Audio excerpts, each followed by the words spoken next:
आज आपण इथं बनवतोय अगदी झटपट असा कोबीचा पराठा. करायला अतिशय सोपा आहे. तर कोबीचे पानं काढून घ्यायचेत. कोबी कट करून घेतला तर ते काळसर पडतो किंवा त्याची चव लागत नाही. हवं तेवढे तुम्ही कोबीचे पानं काढून घ्यायचे. ही जी कडक शीर आहे ती काढून घ्यायची आहे, म्हणजे कोबीमध्ये पराठा आपला फुटणार नाही. तर जेवढे पानं तुम्हाला किती पराठा बनवायचा त्याच्यानुसार याचे पानं कोबीचे काढून घ्यायचेत. परत एकावरती एक ठेवून याला अशा प्रकारे कट लावून घेऊन बारीक कट करून घ्यायचं आहे. आणि कोबीचे पानं काढल्यानंतर स्वच्छ धुवून घ्यायचे थोडंसं मीठ टाकून.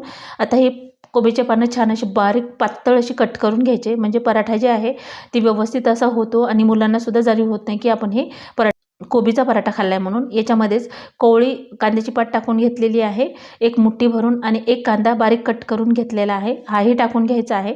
हा पराठा अतिशय पौष्टिक होतो. आता इथं कोथिंबीरच्या काड्या घेतलेल्या आहेत, 7 ते 8 लसणच्या पाकळ्या, अर्धा इंच अद्रकचा तुकडा आणि अर्धा चमचा जिरं ह्याचं वाटण करून घ्यायचं आहे. इथं तुम्ही लाल मिरची सुद्धा वापरू शकता. आता हे वाटण ह्याच्यामध्ये पूर्णच टाकून घेतलेलं आहे. आता याच्यामध्ये हातावर क्रश करून ओवा आणि अर्धा चमचा कलोंजी टाकून घेतलेली आहे. 1 चमचा गरम मसाला, 1 चमचा लाल तिखट, पाव चमचा हळदी पावडर, 1 चमचा मीठ आणि थोडीशी कोथिंबीर, 1 पळी तेल टाकून घेतल्याच्यानंतर हे छान चोळून घ्यायचं आहे. चोळून घेतल्यामुळे कोबी सॉफ्ट होते आणि पराठा फुटत नाही. आता याच्यामध्ये 3 ते 4 चमचे चणा डाळचं पीठ म्हणजे बेसन पीठ टाकून घेतले आणि 2 वाटी गव्हाचं पीठ टाकून घेतलेलं आहे. आता मिक्सरच्या भांड्यामध्ये थोडंसं पाणी टाकून ह्या पिठामध्ये टाकून घ्यायचे आणि छान असं घट्टसर पीठ आपल्याला मळून घ्यायचं आहे.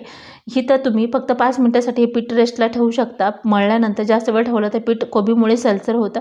आता छान हे घट्टसर पीठ मळून घ्यायचं आहे. तर हा पराठा इतका खमंग आणि चवदार होतो. सकाळी जर का भाजीला काय नसेल किंवा तुम्हाला काय करावं हे कळत नसेल तर अशा प्रकारे तुम्ही झटपट कोबीचा पराठा बनवून खाऊ शकता. हा पराठा चवीला इतका भन्नाट होतो आणि पौष्टिकसुद्धा तितकाच होतो. आणि हा पराठा फोल्ड करून करायचा आहे. तर थोडंसं लाटून घेतलं, त्यामध्ये थोडंसं तेल लावून परत पीठ टाकायचं आणि अशा प्रकारे फोल्ड करायचा. अशा प्रकारे केल्यामुळे ना अगदी खुसखुशीत असा पराठा होतो.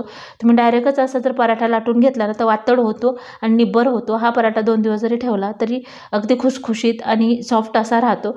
तर थोडासा जाडीचा हा पराठा आपल्याला लाटून घ्यायचा आहे. खूप पातळ पराठा कुठलाही करायचा नाही, त्यामुळे चव छान लागते आणि त्याला लेयर्स छान येतात थोडासा जाडीला ठेवल्यामुळे. आता हा पराठा छान असा लाटून घेतलेला आहे, खूप पातळ करायचा नाही. ते तवा मोठ्या गॅसवर छान गरम करून घेतलेला आहे, तेल टाकून घेतले. आता हा पराठा टाकून घ्यायचा आहे आणि छान असा आलटून पलटून खुसखुशीत असा होईपर्यंत किंवा ब्राऊन होईपर्यंत भाजून घ्यायचा आहे. व्यवस्थित भाजून घ्यायचा, म्हणजे हाय फ्लेमवर भाजून घेतला की पराठा छान भाजतो आणि चवीला सुद्धा खमंग असा लागतो.